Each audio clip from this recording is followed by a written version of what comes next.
Talk about my team. And not Mhm. because it's my team, but because this is such an interesting scenario to me. We're looking at the Pittsburgh Steelers. They're 8-0. Now, granted, it's a flawed team. We've had this conversation before.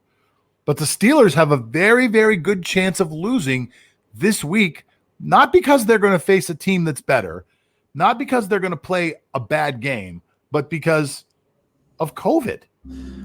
Yeah, I mean that's really been I think every team's biggest opponent so far this year, right? I mean, it's staying healthy, following the protocols that the NFL puts in place, and as you mentioned, the Steelers are in jeopardy because Big Ben Roethlisberger was placed on the COVID injured reserve list on Monday, I think, not because he has COVID, but because he was determined to be a close contact of someone who did test positive. So even though Ben Roethlisberger hasn't caught COVID, hasn't taken any positive test, he's not allowed on the facility. He's not allowed to practice.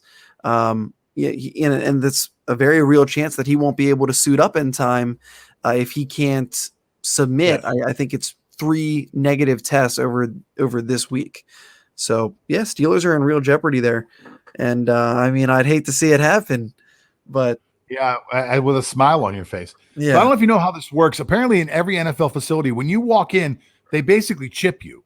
They put a thing around your neck that you have to wear, Yep. so they know exactly where you are. So what they did was Vance McDonald actually came down with COVID.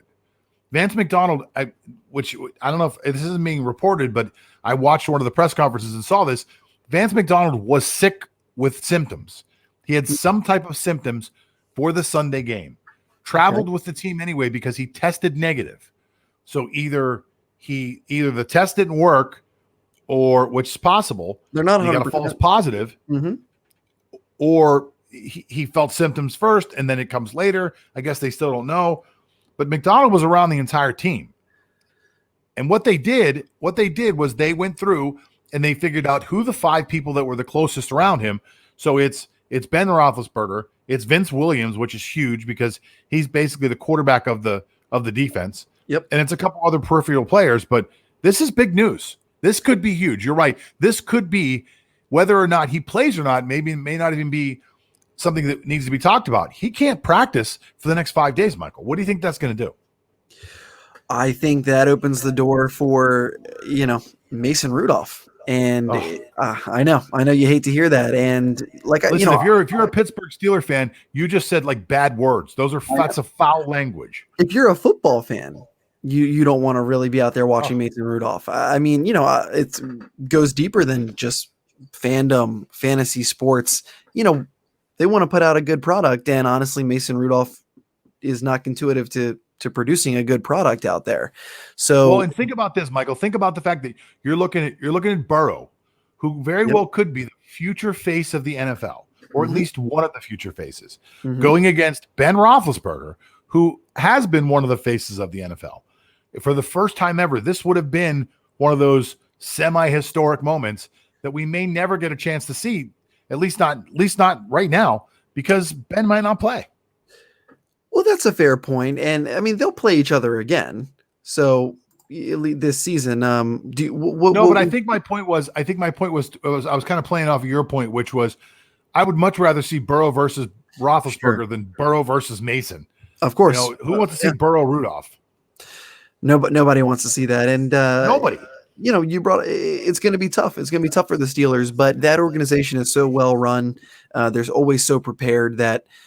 It's not a guaranteed loss, of course, but it's not ideal.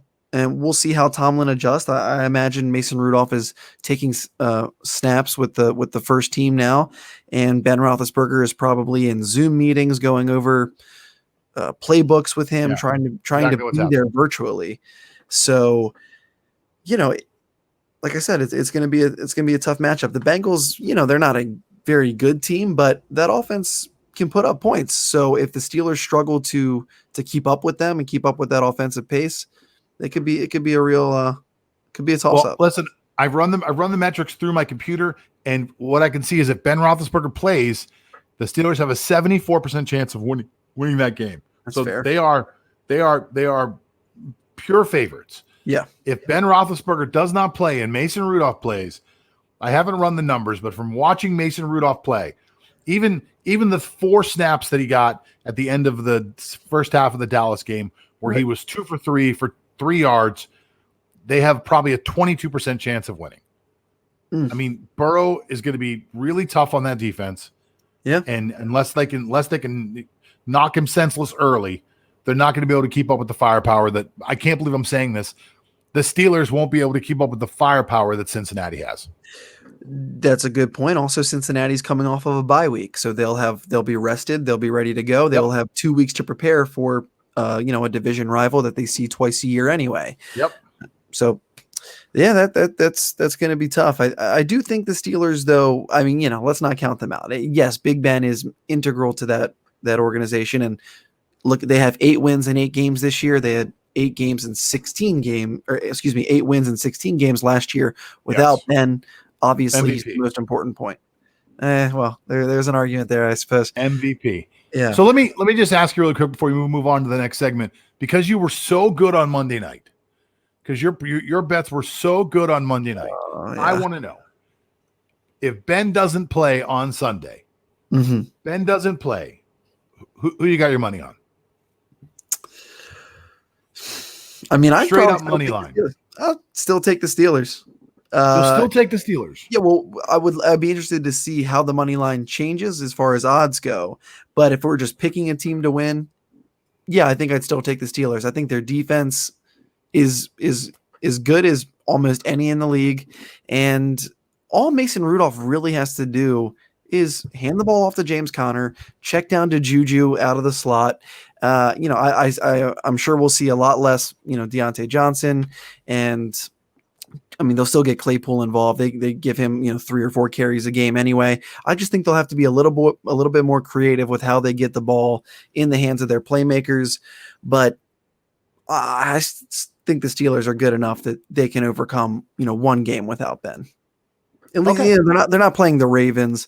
They're not playing the Chiefs without Ben. It's the Bengals. I'm not scared.